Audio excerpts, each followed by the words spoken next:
everyone. Welcome to TSP Weekly. This is your tech startup podcast for Monday, January 19th, 2015. Today we are once again recording at the illustrious Communitech Hub. We were actually supposed to be recording in Guelph today. We had a last-minute cancellation. Our previously booked guest is out with the stomach flu, and we feel very bad about that. Hopefully we will have her in our next free slot. We're booking up pretty quick these days, actually, so it might be like 2 months before we get somebody else in. Should be better by then. Hopefully. But we do have, we'll introduce him very, very soon. We have a guest who agreed to fill in at the last minute here. But first, let me introduce my co-host. I should introduce myself maybe too. I did. You're frazzled today. That part. You're really frazzled, man. I like it. I haven't had enough coffee, I guess, and I know you've had a couple already there. My name is Darren Conley. I'm a local tech entrepreneur here in Kitchener-Waterloo. With me is my co-host, fellow tech entrepreneur, Stephen Campbell. How are you today, Stephen? I am well, thank you. I feel like you had to think about that for I was going to go somewhere, but I had nowhere to go. Oh, I have a couple cool things I want to talk about real quick before we introduce our guest. Some funny entrepreneur startup stuff. Okay. So I was on Vooza.com, if you've ever heard of that. Vooza. All right. Or Z-A. In Canada, we would say Z. Yeah, sure. So this is funny videos about startups. They do them weekly, and they have some really funny stuff. Like they have a CEO helping the design team. They have bullshit metrics. They have happiness engineers. What is freemium? How to dress at a startup. The perfect cup of coffee. So they're short little videos that they've done. They put them up weekly, and they're all about sort of the world we talk about all the time. So check that out. That's good stuff. Excellent. The other website I wanted to talk about real quick that I found is called Startups Anonymous. All right. And it's a community for startup enthusiasts who want to share their stories and ask each other for advice, but do it anonymously, right? Right. So there's some good dirt and humor in there too, because some of the stuff, like I'll throw some topics at you. There's conversion rates, hiring females, shutting down, trouble with team members, CEO is racked with self-doubt, diluted equity, all kinds of different confessions, and you don't know who it is, right? So it could be Mark Zuckerberg that's out on there talking about stuff. Sure. But it's really good. So check it out for a little light humor and entertainment. We'll have to include some links in the posting for the podcast. Yeah, so you can see them. Yeah, I'd like to check it out too. Well, let's introduce our guest for today. Our guest who agreed about 2 hours ago to come on with us today, Mr. Simon Overduin. Did I pronounce that right? Overduin? Yeah. It's about as good as I can do. Okay, perfect. Mr. Simon Overduin from NeuRecall. Stephen and I have actually known Simon for a while now. It's probably why he agreed so quickly to come on the podcast for us today. But Simon's been doing the startup thing here for a year, maybe? We set up shop here in April of 2014. Okay. And I was involved in a U.S. Version of my company from about December prior to that. Okay. So a little over a year altogether. Yeah. And a little under a year here in Kitchener-Waterloo. Tell us just a little bit about what NeuRecall is about. We're going to get into the details later in the podcast, but maybe just tease us a little with what we're going to hear about later. Sure. Mm-hmm. At a large scale, I'd say NeuRecall is about trying to confront some of the major issues affecting North American education. Mm-hmm. At a more detailed description, what we're doing is we're providing an integrated platform for both teachers and students. For teachers, we're aiming to give them a tool to make assessments for their students in a more automated, cheap, and intelligent way than they can currently. Okay. And to be able to track how their students are doing in real time. And for students, we want to give them a tool to both prepare for tests, to take tests, but also to generally improve their knowledge and understanding on many topics. Excellent. Is it ready yet? Yeah. Because I had a class this morning that I'm lost in already, and it's week 2. We're definitely open to beta users right now. I encourage anyone to contact us who does want to try it out. Public launch, though, is going to be set for sometime later this year. Okay. Oh, cool. Awesome. Well, we'll dive into some more details a little bit later in the podcast. At this point, we want to talk a little bit of tech news, and I got a couple of articles to share with you guys. The first one is about an app called Dubsmash, released in overseas in Europe, specifically Germany, where it was developed originally, but seems to be doing really well over there. They've hit the #1 spot in Germany for their app. and have also replicated that success in over 29 countries, UK, France, Holland, and are now getting some traction over here in North America. So I'll tell you a bit about what Dubsmash does. The basic idea is they have a library of audio clips. A lot of them are clips from movies, maybe famous quotes or, say hello sound to your effects little or friend. something. Yes, that's right. So for instance, you could have like something from Monty Python or Austin Powers that gets quoted a lot. So, yeah, baby, or whatever, right? And you take the audio file, and then you create your own video on top of that audio. So typically it would be kind of like a selfie type video with you saying the thing, and then you can insert that into a conversation you're having, a text message or an email or whatever, as a reaction from the participant in the conversation, but with the audio from this famous or whatever other source, right? So just another kind of way to inject some color into the conversations that you might be having, through your mobile phone. So as soon as I go home, I have to search for Martha Stewart wave files. If that's something you typically like to do, insert yourself in Martha Stewart. Yeah, I guess it is. There's been a lot of players in this space of trying to spice up the messaging, or you've got emoticons and different smiley things. You've got Vine videos or Instagram videos that are, very kind of short clips that you can send to people. And I had thought that we'd kind of exhausted most, if not all, of the possibilities of things that you could do. Animated GIF files or GIF files, depending on how you pronounce that. So here's another new thing here. Taking something from an audio library and sticking your own video to it and using that to make people laugh, or, like I said, inject some color into the conversation. I don't know. Would you see yourselves using something like this? I don't do a whole lot of, I don't even use emoticons that often, so I think it would be tricky to find myself using something like this. But I don't know. Simon, what about yourself? Do you throw a lot of color into your conversations? I don't know. I tend to be pretty old-fashioned as well. Right. Yeah. Just trying to save time to focus on, on work. But I can see how it would be appealing to a large audience. Sure. Yeah. What about yourself, Yeah, I think Stephen? I could see my kids using this. Sure. I'm on Reddit a lot, and I'm still a bit of a creeper. I have an account, but I don't go on and comment a lot. But I like to read some of the threads and stuff. Right. And a lot of times in there, people are communicating with just a picture or a GIF or some reaction kind of something like that, right? It'll be Chewbacca with some words underneath saying whatever, right? Right. So actually, if I could had a tool that I could create that quickly with some audio, then yeah. But like Simon says, I don't have any time to brush my teeth in the morning. I can't imagine myself sitting down thinking, okay, I'm going to match up some audio with a picture that I've done, and a video. It has to be a the other video. way around. Yeah.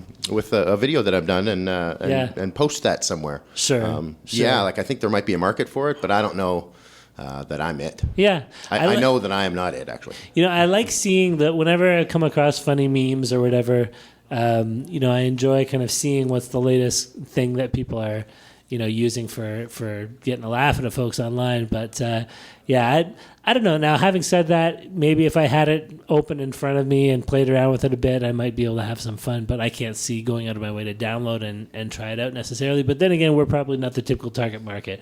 Yeah. We should talk to some teenagers and see what they think about. Yeah, I wonder like is it short clips? Because the joke would get old with me quickly. Well, I think the audio clips are 10 seconds or less kind of thing, right? So. But on the other hand, I feel like I remember growing up, me and a lot of my friends quoting The Simpsons all the time, or a lot of the other like Monty Python or other kind of geeky movies. So this might just be a way to enable those movie quoters to be a little more creative in how they're using those things. Now, it mentions in this article how they haven't really dealt with the legal ramifications yet of taking audio clips from movies and TV shows and using them in their app, because they haven't really got any of those permissions arranged. So I have to write Martha a letter and ask her? Apparently, I guess, to make it all legal. But hopefully this is something that movie studios and other content producers would voluntarily get on board with, because it's really hopefully promoting their brand to a wider audience. If people are, looking up where does this quote come from, and they can discover that content and use it as a promotional tool. I hope so, but a lot of times the media production studios don't always see things that way when it comes to using the brand content. could be quickly perverted or tarnished depending on the creativity of the individual. That's true. Let's just put that out there. Let's just float that down. But that might actually help in the promotion or the spread of it too, right? Yeah, the sequel. Yes, exactly. Exactly. Well, interesting. It'll be neat to see if this goes anywhere in North America. They've already had large success in 29 countries overseas, so we'll see if it catches on over here too. So I think we had another article lined up as well. Maybe Stephen, you want to introduce? Yeah, this one caught my eye. This is a new, very small startup called Facebook. Yeah. I think I've heard of them. Yeah, It sounds familiar. They're not a small tech startup podcast kind of person, but right. They've released a new app which is Facebook at Work. Right. So they're not, again, the first person to sort of get into the social network or collaborative workspace at work. There's other companies that have done that, like Jive and Jammer, which are now part of Microsoft, and SocialCast, which is now part of VMware, I understand. But they're jumping feet first in, and they're doing a limited beta test. Right. So I've emailed them to sign up to check it out. Oh, did you? They haven't responded yet. Interesting. Do you guys use Facebook at all, or where are you at with your social media? Yeah, we do use Facebook quite a lot. We have modeled our own user privacy policy, for instance, off of at least some elements of Facebook's. We have mechanisms for users to log into our site via Facebook and other social networking sites. We'll probably be importing some of the same concepts about how to share information, how to maintain groups of users from Facebook, although in our case, our needs are actually a little bit more complicated than what Facebook can provide. Right. So that would be something that you might be interested in then, is their beta run of Facebook Office, because although it probably is modeled similarly to Facebook, I was unable to get much information about it as far as how they're organizing their groups and what exactly the meat on the bones is, right? We would definitely it'll have to be a little different than just the user at home. Sure. If it's going to be the office, a little more security and a Less little more games. file sharing and maybe some sort of version control so you can check in and out of some sort of repository and stuff Maybe, like that. Yeah, we will check it out. As you mentioned, there are some other alternatives out there already that are used in workplaces. So we might actually start with those if we do end up needing something like this. My own worry with Facebook at Work would be that it would be a route to distraction for myself and my employees as well. Right. And Facebook can be a distraction, right? So one of my New Year's resolutions that I posted on Facebook, I shouldn't say New Year's resolution. I decided it, and it just happened to be very early in the new year. But I decided I wanted to be less distracted by Facebook. So I decided to limit myself to 15 minutes per day maximum. And you know what I found? It's probably been about 2 weeks. About 2 weeks since I announced that and have been following that. I don't really miss it that much. I kind of go on, see if I have any notifications worth checking, or if somebody sent me a message. Yeah, no, all right, done. Yeah. And I find just browsing through all the pictures of cats and inspirational quotes or whatever has not. I haven't missed that aspect of my day so much. I tended to do a lot of stuff like reading, controversial news articles, stuff. What are the Republicans up to now in the States and things like that. And even that, occasionally I'll still check something out. But once again, it's not like that's been an essential component of my existence that suddenly left this huge hole. And on the plus side, I've been able to get a lot more done. Yeah, that's so good. hopefully Facebook at work is a tool for productivity and not distraction. Well, I guess we'll have to see. Yeah, I don't know that it would have a news feed sort of like Facebook has, where everybody's just posting whatever's on their mind, the wonder. verbal diarrhea Well, that or Facebook maybe, can produce. But hopefully, if they do have a news feed kind of aspect to it, hopefully it's something where it's your team's news feed and it's used for collaboration and keeping up on who's developed what or whatever, rather than just gossip or sharing stupid jokes or something. Although, maybe there's a place for that at work too. I don't know. And maybe there's a critical mass that you have to have before a tool like this is really valuable. Like, do you need this on a team of 10? Right. Or is it really something you can still manage around the boardroom and probably should manage around the boardroom more? Sure. Or does it work for a team of 10? Is it really a tool that can really get some great stuff done? I don't know. I think in the article they mentioned they were kind of targeting groups of 100 or more. That was what they had developed it with those medium-sized companies in mind, right, rather than smaller companies. So, I don't know if it would be as practical for smaller teams to make as much use of it. But in the contact email that they had provided me, they were asking for teams, and they had them broken down. And they said you can. The first one is your team a size of 1. Right. And then the next one was 2 to 3, and then it was 4 to 7, and then on up pretty quickly after that. But they did have some weird breakdowns of the little teams, I thought, which was weird, right? And those are supposed to be teams within an organization, or the overall members of the organization? The organization members. Oh, interesting. Right, not teams, yeah. Okay. Number of members in your organization. So some were just 1. So they wanted to, I guess maybe not offer it, but see who wanted to test it. Yes. That was 1, right? I don't know what they're gaining metrics. And it was oddly broken down, I thought. Sure. For small teams. But well, the one thing Facebook has going for them, and I think the article mentions this as well, is that they've kind of been in this business for a long time, right? Yeah. They've tested a lot of stuff. They've had a lot of user feedback. They've evolved a lot since they first were created, and they have the capacity to collect so much feedback and iterate, hopefully relatively quickly, on this new product. So they're in a great place to kind of make a killer app in this space. Compared to a lot of other competing products that might be just kind of dipping their toes in the water for the first time. Facebook's been at this for 10 years? They have a pretty big stage. So once it's ready, everybody's going to know about it, right? Yeah, absolutely. That said, they're probably chasing their demographic as well. I understand that Facebook has been losing a lot of market share among kids. That's what they said, yeah. The people that have grown up with Facebook like us, who are now in the work world, maybe they're just tracking us into that work world and providing us this tool and finding some way to capture some lost ground in terms of overall market share. Yeah, for sure. And I think, from that perspective, it's a wise move. I mean, in this world, you have to evolve to kind of keep on top of things. And if Facebook wants to maintain its relevance, then it's going to have to connect with people where they're at. And I actually know, so I'm approaching 40 myself right now, and I have a lot of friends who, in the first maybe 4 or 5 years that Facebook came out, jumped on board and were kind of on it for a while, and then disappeared a year later, or maybe 2 years later. Right. And then now it's kind of whittled down to that crowd of internet savvy friends that are still have some space there, and even a group, a section of those who have kind of said I'm moving beyond Facebook now.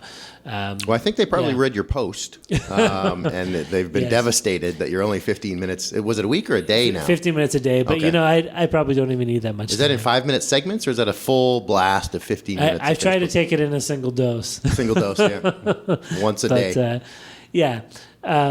So what was my point in saying that? I think that our particular demographic, it's some people, like any piece of technology, they try it out for a while, and if it has value, they stick around. And if they find it doesn't have value to them, they'll leave it behind or move on to other things. It's interesting for me. I was a big consumer of news, and I would read MSNBC a lot, right? Or CNN, or Fox. For entertainment, though, not for news, and then MSNBC changed their whole design and their whole website layout, and I hated it. Right. And I gave it a week, and I just hated it. So I left.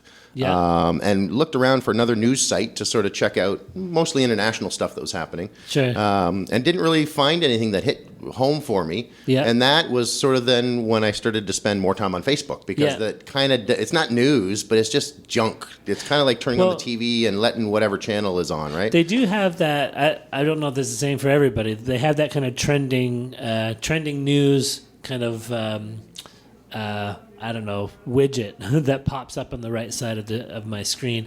And that's what I found. I was using more and more. I was using Facebook just for that. I would see, okay, what are people talking about around the world these days? Oh, something's happened in Britain or whatever. Yep. And that's how I've been for the last several months, just keeping up with current affairs kind of through what comes through the Facebook feed. And I don't know if that's a healthy way to do it or not. Certainly Facebook has access to a lot of what's going on out there, so they can let the popular news items kind of bubble up on that listing. But on the other hand, I mean, I get sports scores and stuff, which I don't care about so much, and celebrity gossip, which I don't care about at all. The attack in Paris I read about or knew about first because I saw one of my Facebook friends had posted a response or a reaction to it. So Sure. I'm not plugged into the TV anymore, so I don't see news at 6 o'clock at night or 10 o'clock at night. Yep. And I'm not looking at any news on the internet anymore. Yep. So unless I hear it on the radio in the short time I'm in the car, most of the news I have to go find out. Like, I still don't know what the hell's going on with Bill Cosby. I know there's like 15 people that are really angry at him. But I never heard that. I heard about it, Right. but I never went and found out about that, because now I have to go search for my news, right? Sure. I want to find out more about sharks. I got to Google it. Or so the attack in Paris, I did go and search out because I wanted to see what the hell was going on. So news for me has changed, and I think Facebook might have something there, because that, like you said, people are starting to fray away from it, because you don't want to just get reactions all the time or puppy dog photos or Sure. if it's a slow news day, it can be such a time waster, a time suck for sure. And I think we're on a bit of a tangent from the Facebook at work, but I think that's fine. I was just going to add, as I discovered, those news organizations you mentioned also sometimes treat Facebook as a primary news source. Right. I was at the Boston Marathon bombing, and I was there with a friend. Wow. And one of his first reactions upon discovering what had just happened, we were a couple blocks away, was to post on Facebook a status update to let people know that he was okay, in part. Wow. But then within I'd say 2 minutes, he was on the phone with NBC or CBS, one of them. They had seen his post, had found his phone number, had called him, and were asking him to provide eyewitness testimony. Right. Wow. Crazy. Crazy. Yeah, it's that true. is nuts, Between isn't it? Facebook and Twitter, I think those are the kind of breaking news. A lot of times are coming through those sources now, and it's So funny how'd you like to have that job, sitting in the office, just update Facebook, looking for and following the as Twitter soon feed. as something cool happens, you got to start detectiving it. It's true, and I think now this is why news in general is changing. Rather than a reporter going out investigating a story, checking out all the research, following up on the leads, verifying all the quotes, you have to just 5 minutes after something happens, you're posting something about it, and then you're clarifying it, 5 minutes later, and then 5 minutes later there's even more information, and it has to kind of almost happen in real time. So the news gets more, I don't want to say more truthful, more detailed, more specific, more investigated as it's being posted, rather than waiting for that process to be complete before it appears now. And I mean, it means it is a whole different world. Something could be a rumor, 1 minute, and an hour later could be, a lawsuit or something. And Only in Canada. never know. In the U.S., it doesn't take an hour. Right.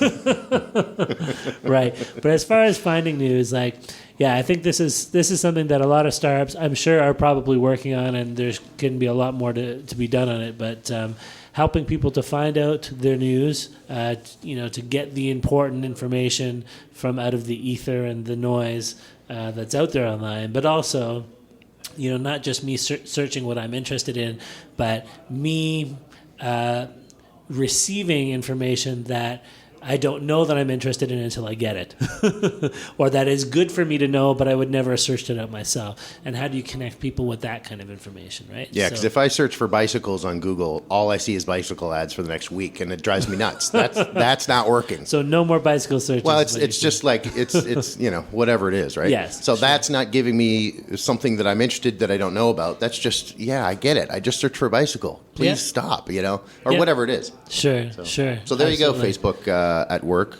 We want news, so we do want to waste time, I guess. For all of you Facebook employees who are listening to our podcast, please take our advice under consideration. Yes, put news in office version. I do wonder what employers' reactions to this will be. Like, I know in many countries, I think in Germany, for example, you as an employee basically can never engage in social media at work. It's just either against company policy or against culture in general. So is this something that will open up the minds of employers to allowing their employees to check Facebook, to use Facebook at work? I don't know.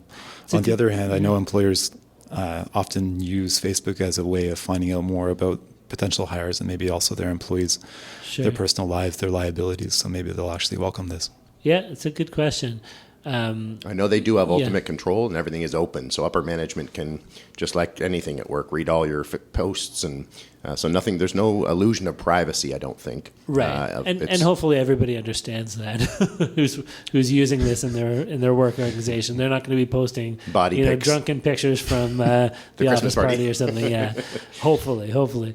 The other thing I was going to mention when you were talking about using social networking at work, there are several startups. There's one that we interviewed earlier, Plasticity, that is using kind of social networking platforms, a social networking type platform and tools to improve office morale, or Happenate, who we also interviewed before, that are offering a social-ish kind of platform for arranging office activities and things like this. So hopefully employers, this is something that we have to do a lot more research about, and the research is, of course, ongoing, but hopefully employers can see that there is value to some aspects of the social networking for improving productivity and improving company culture and keeping the workplace a happy place, not a place you just kind of survive through your day and go home. Right. And I know Google has a percentage of your work time where you're allowed to, as an employee, work on your own project.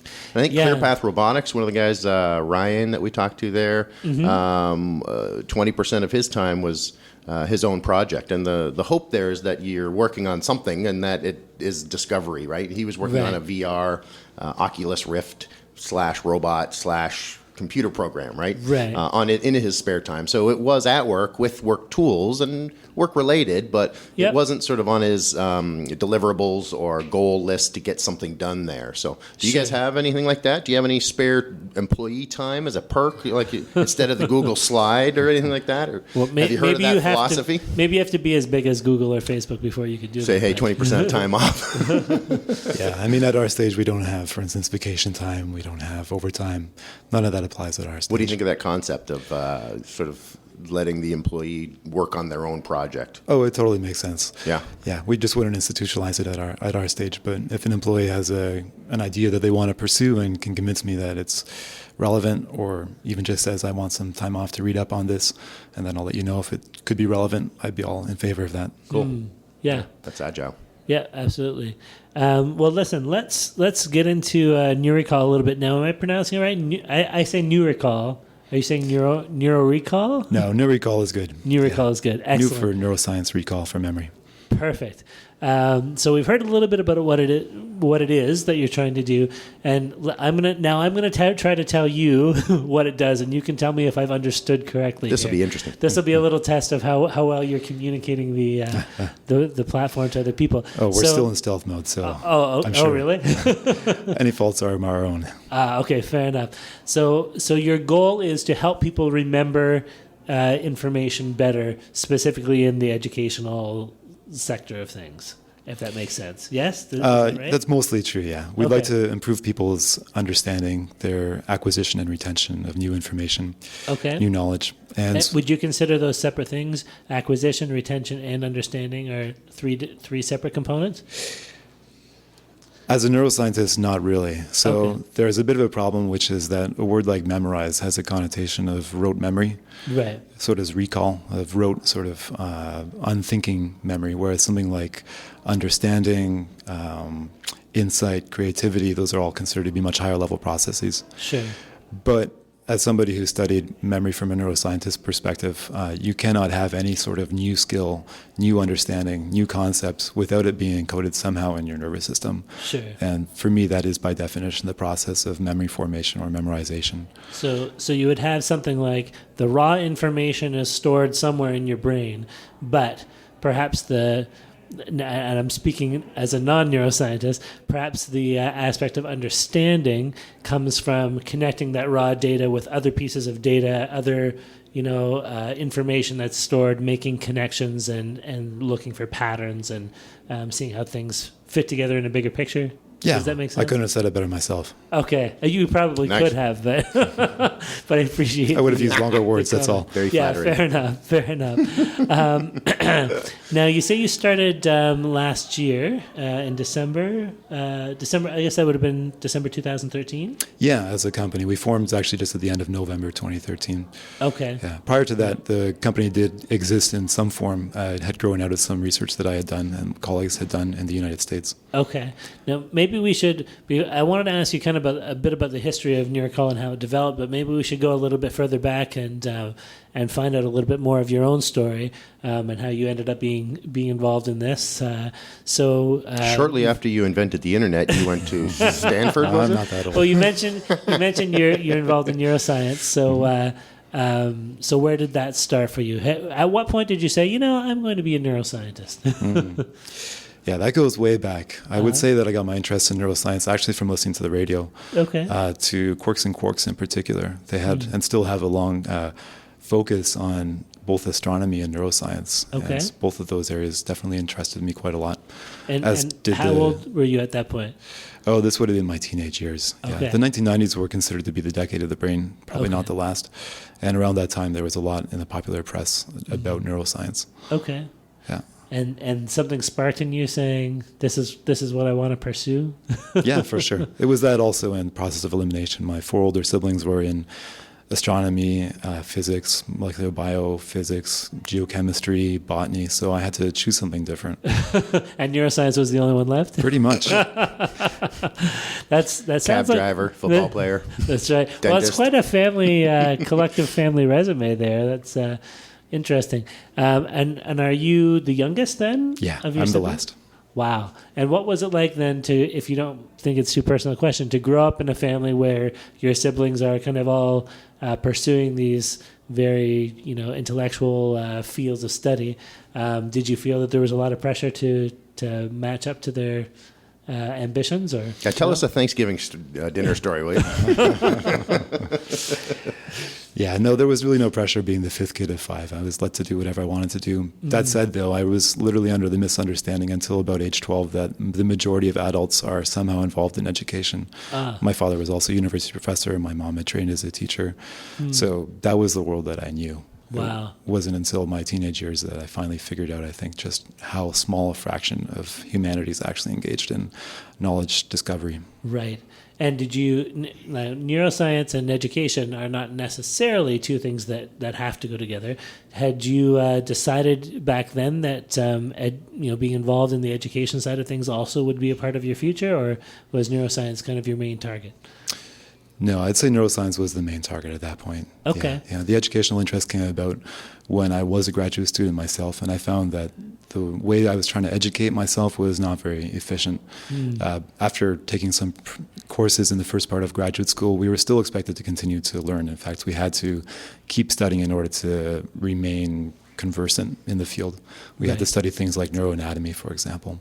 But there just were no good study solutions for those. There weren't classes per se. There were books, but they usually covered far more material than you actually needed to know. Right. So I needed to find a way to study more efficiently using the materials at hand. And so I didn't even ask you. Did you grow up locally here?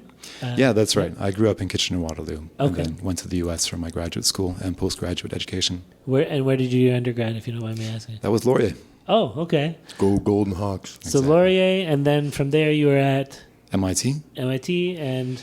Did some work in Boston, also at Boston University, and a little bit at Harvard. Okay. And then went to California to study at UC Berkeley.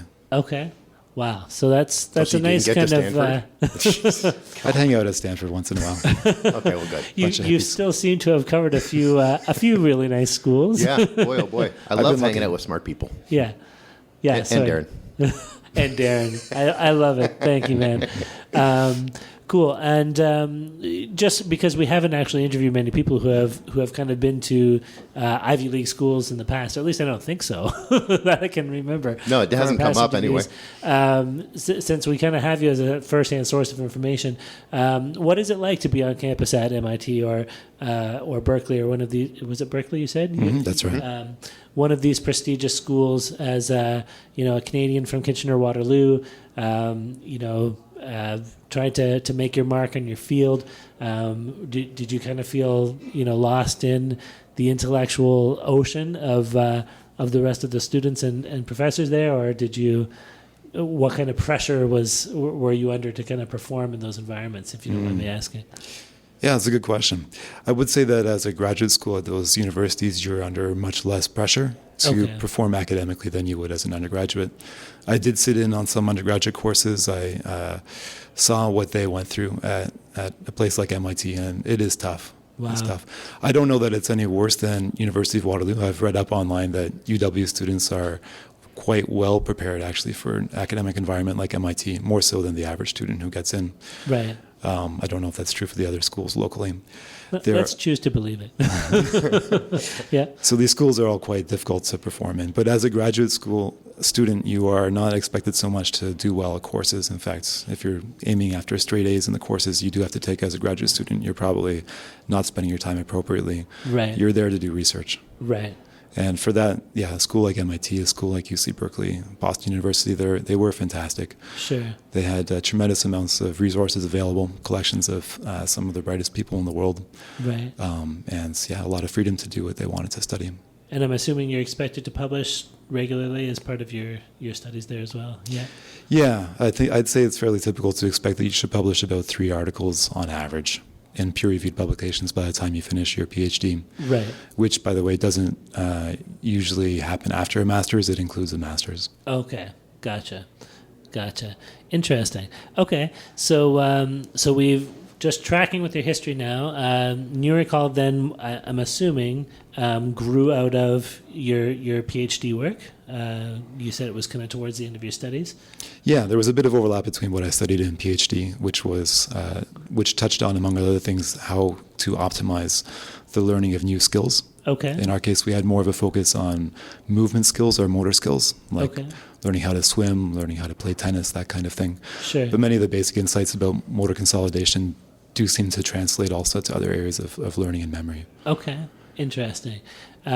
Is there a physical activity component to NeuRecall? Absolutely. Yeah. If only in that we really encourage students, learners, to engage their motor cortices, the movement areas of their brain, when they use the software, and then to do so in a way that translates into the way in which they actually need to repeat that memory in the real world.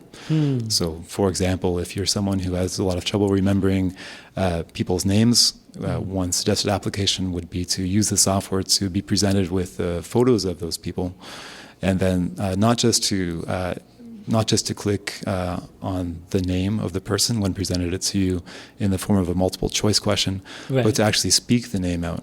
Right? Because it's probably in a real world situation where you meet that person and need to grasp at their name within a couple seconds. Sure. So it's not painfully obvious that you don't know their name, that you have to be able to repeat that. So it's almost like method acting then, eh? And would it be accurate to say that the more parts of your brain that you're engaging in that process, the more likely you are to be able to accurately recall that information later? Absolutely. Yeah. The fewer areas that are involved, it seems likely that the more tied that memory trace is to the particular context in which it was learned. Sure.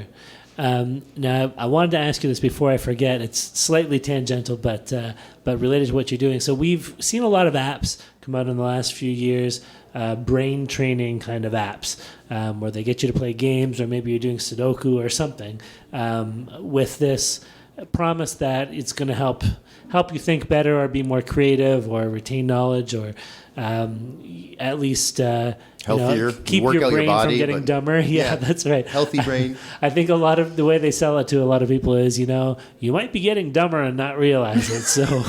So you better do some. If you don't realize it, you're training. definitely getting dumber. That's right.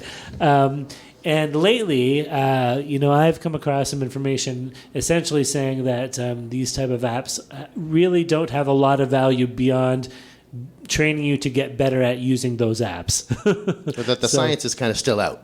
Right. So if I do a lot of Sudoku puzzles, I'm not necessarily becoming better at manipulating numbers. I'm becoming better at doing Sudoku, and that's about it. I'm just wondering what your perspective might be on some of this stuff, because it seems to kind of fall into your area of expertise. If you have an opinion about for sure. kind of things. Yeah. Just quickly to differentiate what we're doing from brain training. So whereas the goal of brain training might be to improve some cognitive skill, right, like say working memory or spatial recognition, we are focused much more on training people to have deeper understanding. Sure. So it's more conceptually based approach than a skills based approach that we're following. Mm-hmm. With regards to brain training software, I'd say that the jury is still out as far as the validity of the science. The main premise behind these companies, for instance, Lumosity is the best known example right now, is an interesting one. So the idea is that if you take what have been long considered to be standard measures of psychological ability, like the NBAC test, for instance, and then turn those into games that people play, you'll not only be able to repeatedly measure how people do on those underlying attributes, which was the function of the original tests, but also to improve their abilities over time. Right. That, I'd say, does seem to be true, at least for some of these tests. Okay. Perhaps the more important hypothesis, though, is that training on any one of these apps, one of these games, one of these tests, will also lead to a more general improvement in cognitive function that can be translated to other tests. Right. And the science is definitely still out. There is some evidence that some of these skills do translate beyond the apps in which they were first practiced. Right. But on the other hand, there's also evidence that shows that you can get a much better translation of performance by, for instance, playing a video game, a real video game that hasn't been designed to encapsulate a particular psychological test. Sure. And then there's even a more speculative hypothesis, which, if it's not stated explicitly, is definitely present in the marketing of some of these companies, which is that practicing on these tests will not only improve your general cognitive abilities, but will also prevent or slow cognitive decline. Right. For aging. Like an Alzheimer's or... Exactly. Yeah. And that's the most speculative and still unproven hypothesis of all. Sure. But it makes for great marketing, I would think, if you can scare people into using your app somehow that way. Yeah, I shouldn't say scare, too, right? but it's not. Yeah, it's not all scare tactics, but I think everybody wishes they were a little bit smarter. And if you can market it to people in that way, whether it's proven or not, you just have to have people believe enough to try out your app, and then off you go, right? Yeah, Nintendo had a clever way of doing this a few years ago with their brain training game, which was to tell you what your IQ is like. Right. And what it should be like if you play these games. Right. And that really got at the fear factor. Yeah, absolutely. Now, is it a safe assumption, bringing things back to NeuRecall, is it a safe assumption to say that there might be a little bit more research behind what you guys are doing than what we might see in the marketing of a lot of these other brain training type games? Yeah, we'd like to hope so. At this stage, all I can say is that everything that's in our software is derived from published independent studies, mostly by other investigators, about how to optimize human learning. Okay. What we do need to do in the future is to actually engage in some new scientific studies comparing the efficacy of our software and other learning platforms. Sure. And hopefully also to track brain activity as learners use these platforms to gain new information and understanding. Now, how would you do that? If you wanted to track brain activity, would I have to shave my head and stick a bunch of electrodes on, or go kind of Matrix style with implants, or what kind of tools are available for you to collect that kind of data? Please say implants. Implants are available, but the waiting list is much longer than the number of people who will ever be approved for those, probably in the next few years. Sorry. Fair enough. Yeah, they would definitely give far better signal-to-noise ratio than any of the non-invasive techniques which we can use now. Right. Shaving one's head might help with techniques like electroencephalography, but I think we would probably start with a technique like functional magnetic resonance imaging, or fMRI, Okay. which I've had a lot of experience with. And do you have to be like inserted into a machine? Yep, that's right. And can people use your app while they're in that machine to track their performance? Yeah? Yeah, Is it for sure. possible? That's awesome. Oh, interesting. Yeah, I've been in over 200 fMRI scans myself. And Wow. You've been most of inserted those- into over 200 machines? No, I've been inserted into a handful of machines Oh, over okay. Over 200 times. times to the other. And I'm not even going to go there. can we ask you what have you learned about your own brain in the course of those insertations? I wish I knew, but the studies are done in a somewhat blind fashion. I would say that my brain is probably one of the best studied brains in the Excellent. history of neuroscience, just because of the number of scans I've been in. But I haven't really bothered to follow up and see what data point I would have been in any one of those hundreds of publications. For a second, I thought yeah. you were going to say I could say my brain is one of the best brains ever studied. It sounded like you We'll were edit going that there, out but- later, the rest of the sentence. But on the humility index, it was no. I'm just kidding. Very cool. Sorry, we're getting a little tangential here. So let me bring things back to the story of the progression of NeuRecall. So December 2013, you guys decided. Now is this yourself and a co-founder? There was a group of you. How did it? What was the team that started this out? Yeah, the story of the origin of the company was a little bit complicated. So we went through some iterations, for instance, where we were a team going through a business plan competition, Right. a different team that was going in front of different incubators. The problem was that no one was really able to contribute full-time to the venture, myself included, until I finally decided to quit full-time academics at the end of November 2013 to focus on this. Gotcha. And I was the only person to work on it full-time up until I set up my R&D team here in Ontario. Okay. And when did that happen? Was that in April? Yeah, I came here in December, put everything into motion, applied to incubators, got lawyers, got accountants, and then finally had office space and employees to start in May. Okay, wonderful. And so what does the team look like now then? How many people are involved with you guys? Full-time, we're at 5 right now, and then we've got Okay. a couple of part-timers as well. We're hoping to welcome 1 or 2 additional employees over the next month. Wow. Yeah, we've been adding about, I'd say, 1 employee every 2 months. Wow. Okay. And what kind of roles are being filled at this stage? What roles are people playing? Yeah, as we've grown, we've also diversified in roles. Initially, it was just people in development, software development. Sure. Now we have people who also specialize in market research and market exploration, some more on the business side as well. And we're looking to fill even more senior business development and operations positions shortly.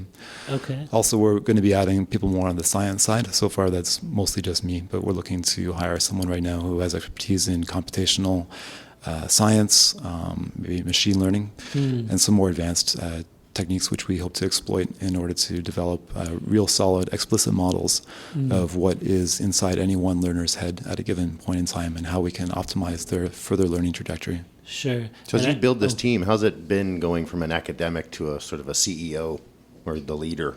What's that transition been like for you? Yeah, I would definitely say that most academics are probably not too well suited to be entrepreneurs. I've been lucky in a way that I stuck it out in academics as long as I did because I got more and more responsibility as I went through the process. So by the time I left, for instance, I had been applying for and winning large multi-million-dollar grants, managing teams of both undergraduates and graduate students, making presentations and so forth, and So it's all of good those training skills. for being a CEO for yourself. I would say so. You're also forced to live on a very limited budget as a Right. student and then as a postdoctoral scholar. So that helped as well. that's very entrepreneurial lifestyle kind of choice. Ramen noodles Yeah. with butter. Yeah. And as I said, I was very lucky to be at places like MIT and Berkeley where there's a very strong entrepreneurial community. When I was here in Waterloo up until the time I left Laurier, I didn't really experience that. This was in the very earliest days of Communitech. Sure. Now it's different. Now I'd say that there's no reason really to prefer to be in the Bay Area or the Bay State entrepreneurial ecosystem over that here in Kitchener-Waterloo. Right. And how have you found the support in the ecosystem here then? Have you found that there have been a lot of good resources and advisors, support structures in place? Have you been able to take advantage of a lot of those, or what's been your experience from that side? Oh yeah, we're a support sponge. We'll take anything we can get, and we've enjoyed quite a lot of help while we've been here. We've been part of the Communitech Startup Services Group, which has provided, as you know, lots of great networking events, information seminars, and so forth. We've been part of the Accelerator Center, and still are. That's been very helpful for the very focused mentorship that they've provided. Sure. We've been part of the Ascents program, which is the Accelerating Social Cause for Entrepreneurs program, based here at Communitech, which has been great for the additional focus on educational technology, as well as the space that they've provided. And yeah, in general, the great talent pool that's here, from the co-op students we can get from Conestoga, Laurier, Trios, or Waterloo, to all the recently unemployed BlackBerry engineers who've been advising us, to all the other seasoned tech professionals that are around to give us help when we need it. Yep. We've been quite lucky. Wow. Excellent. Now, I know you say you're still in stealth mode, so I don't want to, ask you to give too much away. But as Joe tech guy myself, is there any way that I can, check out what you guys are doing, or when will the curtains kind of be parted a little bit more, so that we can see a little bit more of what NeuRecall is doing, Get on your or beta what the test product user looks list. like? Yeah, that's right. Yeah, exactly. So we invite beta users to sign on in batches as we need them. Right now, I would definitely be quite thrilled if any of you were to write to us and ask to be added to the list. You'll also probably be the first to know before we actually go public, which again we hope will happen in the next few months. Okay. To get on the list, just contact us at contact@NeuRecall.com. Okay. NeuRecall, NeuRecall.com. Okay. And we can put a link to that in the posting for the Great. podcast here too. Perfect. And when the product does come out, will it be something that we will see online somewhere, or is this a consumer-facing product, I guess, is my main question? Or so there are different flavors of it, but the basic product is definitely a consumer-level app, which you should be able to access via the web or via mobile devices. The basic structure that we'll have in addition to this free software platform will be a set of premium features, which will be available on a subscription basis. Gotcha. As well as content packs, so curriculum that we've digested into small content modules that you can download access to. For instance, to study for the GRE, to prep for your high school math, and so forth. Excellent. Okay. I look forward to being able to support. I'm going to have to sign up on the beta list to check it out a little bit myself. Very cool. Well, listen, guys, I think our time is just about wrapped up, and I think someone else needs to use the room here, actually. So, somebody just poked their head in and gave me a stern look. So let's wrap things up here. I think it was Harry Potter, actually. Thank you very much, Simon, for coming on board with TSP Weekly this episode for us. And thanks to the Communitech Hub for letting us record here once again today. And thank you, our listeners, for joining us on another episode of TSP Weekly. Please feel free to send us your comments, your questions, your criticisms, and your feedback at feedback@tspweekly.com. Or you can just drop a comment onto our website. Our website is tspweekly.com. We would love to hear from you. So, in conclusion, from myself, Darren Conley, my co-host, Stephen Campbell, and from our guest, Simon from NeuRecall, thank you very much for joining us here today, and we'll see you all next week.